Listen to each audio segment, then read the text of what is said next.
नाम मेरा नासिर अली है। कराची से क्यामारी से आए हम लोग, माहिर हैं।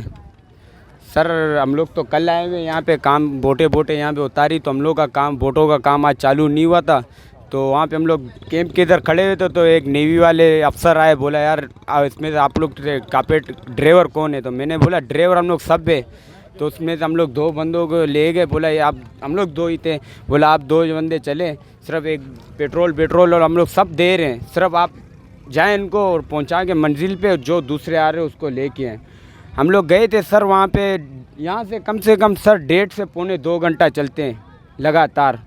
उसके बाद हम लोग मंजिल पे पहुँचे, वहाँ पे जाके देख रहे बंदे तो असल में सर इसलिए नहीं आ रहे, उस लोग के जानवर वहाँ पे जो ना 10-10 12-12 बेलें पड़ी हुई है, 10-10 12 में वो काली क्या बोलते हैं वो पड़ी हुई है, भैंसें। ऐसी तबाही तो सर मैंने समंदर में देखी है, लेकिन ऐसे हम लोग ने शेरों में सिंध वाली